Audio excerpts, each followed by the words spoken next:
Hey guys, it's Danny. It's time for mail, and I just got back from the PO box. We have a package sent by John in Spain. This is the second package that I received. The thing is, we had a tracking number for this one and it spent 18 days on transport. Never happened with Spain, but as you can see, sometimes it happens. So I am a little bit nervous. I don't know what's in this package and I don't know if it's still alive. So let's unpack it and see what's inside. And here it is. Alrighty, first we have a letter. Ooh, let's see. And again with this beautiful stamp, just like the previous one. Now this looks like a hummingbird, but I'm just recently watching the Hunger Games, so to me this looks like a mockingjay. So I'll just call it a mockingjay. You know me, I love birds. Oh my god, this is a handmade card actually. Oh man, I really wish around these parts there were hummingbirds. I've never seen a hummingbird in my life. I'm from Europe, so I don't think they're native to this. And look at it, it's so beautiful. John, that's just so sweet of you. Thank you so much. I'm really happy that my videos actually managed to help you out. You know, you just never know if your videos are actually helpful to anybody, if they change somebody's hobby for the better, and this is just, I really love it. Thank you so much. And we have a baby orchid here. It's beautifully packed. Please tell me you're okay, please. Alrighty. To be honest, I was expecting the Dowiana, but it's not. You know what this is, you guys? This is the MissOrchidGirl Lowy. I didn't mention it. I kind of mentioned it in one of my videos. Oh my goodness. Let me just check the orchid first because I'm just like, I'm shaking right now. I can't believe I have this orchid. Let me just make sure it's not rotten in any way. It spent 18 days on transport. Of course, it's a little bit loose inside the medium, but that's okay. I need to keep it in the air. It does not look like anything rotted, does it? No, it absolutely does not look like that. So I'm just gonna clean it up really well and keep it in fresh air, and hopefully everything is okay. The roots look very okay. I cannot see inside the medium, but I cannot believe this. You know what? I mentioned it at some point when I was talking about buying more expensive orchids. I'm not sure if I would. I wish I could, and maybe at some point, maybe it's good once in a lifetime to buy a very expensive orchid and just enjoy it as a crown jewel. So I was thinking that if I would spend my money on a very expensive orchid, it would be one particular one that I would need to order from the USA because I've never seen it for sale here. And I didn't actually mention it because I was considering ordering it from the USA somehow, but you know, it costs a lot of money. And in the comment section, John said, you know what, I know which orchid you're talking about. You're talking about this one. And he was absolutely right.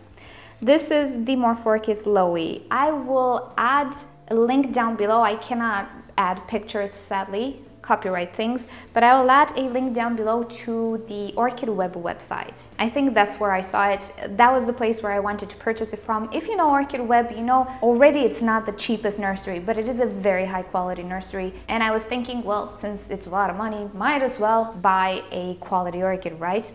So what's the story with this orchid? Why is it so expensive and so nice? And mind you, this is a seedling. The orchid is bigger than this when it grows. Well, the flowers on this orchid are two totally different kinds, kinda.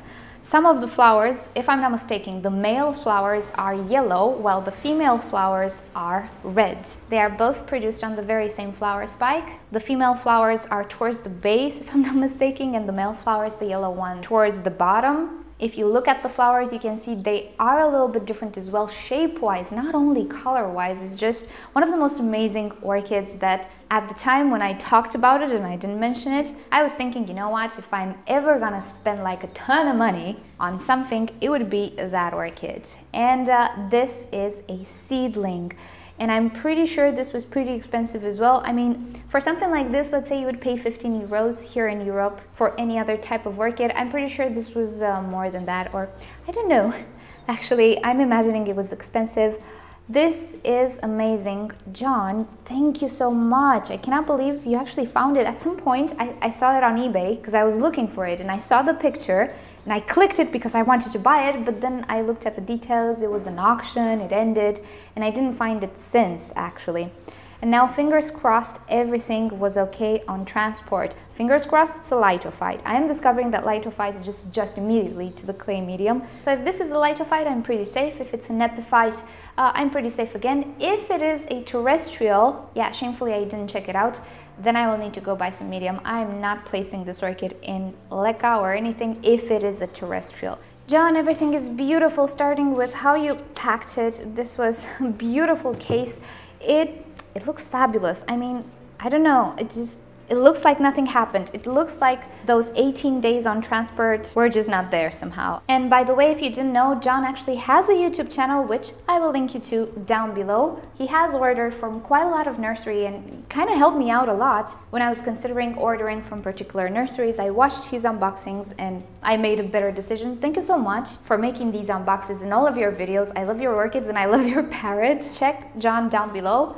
His parrot does appear in his videos as well. Returning to the orchid. So yeah, that's what I'm gonna do. You know what I'm gonna do, you guys? This is not gonna be a mail video. It's gonna be a standalone video. What I'm gonna do today is actually I'm gonna take care of this orchid and I will repot it actually. I'll pot it up. I will make sure it is okay. So this video will only be dedicated to this beautiful orchid because it is something special, you guys. I'm well aware I'm kind of blabbing right now, but I was not prepared for this.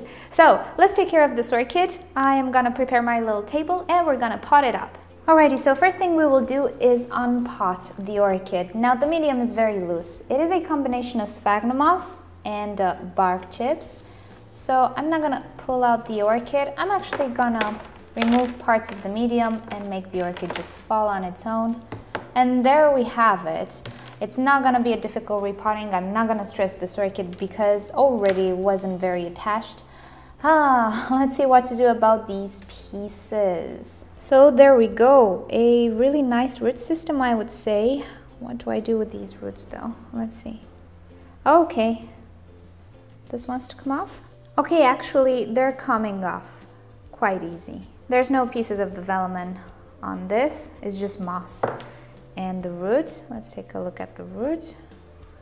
Looks okay, doesn't it? Yeah, I would say we're okay with that piece. Now this piece, let's see what we can do about this one. Yet again, the tactic that I'm applying is trying to move it gently while holding the root. I'm really tempted to not remove this piece if it doesn't want to come out as easy as the other one. So we'll see, but that's the technique. Just hold the root and wobble very gently this piece. And I think this is the best we could do. The roots are still in good condition. Yay! Okay, an easy way to get rid of debris and all of that from crowns is to just use a brush and gently remove all of these things from in between the leaves and the crowns. And this way you're not gonna actually damage anything and you're also gonna do a very good job. I think she's done. Okay, so I have my pot prepared. It has been sterilized and cleaned, and I also provided a lot of ventilation holes. I also have my clean medium, which has been soaked in osmosis water. Time to repot. So I have a mix of quite a bit of leca and ceramis. This is because I want to make everything very airy. This orchid really likes water, but also ventilation. It is very, very important. Okay, height is about enough. So I'm just gonna put medium around the orchid. And the orchid is done. All I wanna do right now is soak it once again just to get rid of dust I might have from the ceramis and all of that, yet again in osmosis water.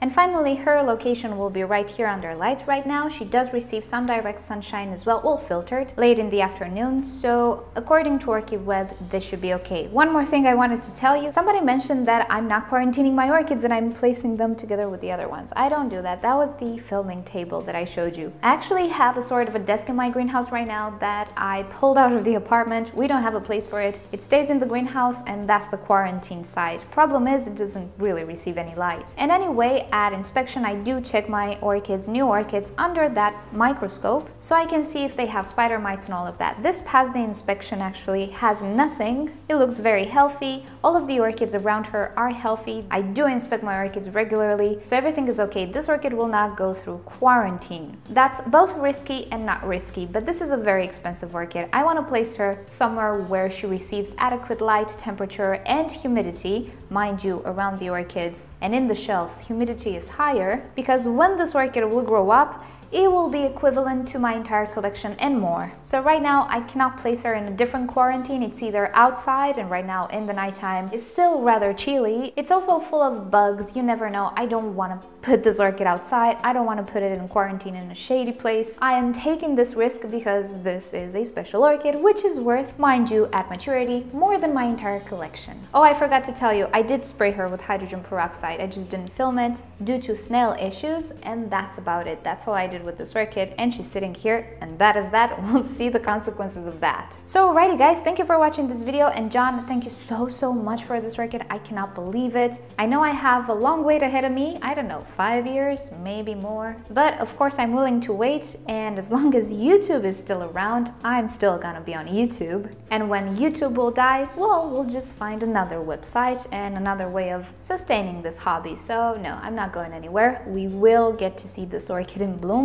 if I don't mess it up until then. And wish me luck, because I'm gonna need it. Thank you for watching. If you've enjoyed this video, please give it a thumbs up. If you hated it, give it a thumbs down. Subscribe to my channel for daily orchids and plants videos, and don't forget to turn on notifications so you never miss a video. And with that said, I'll see you all next time. Bye!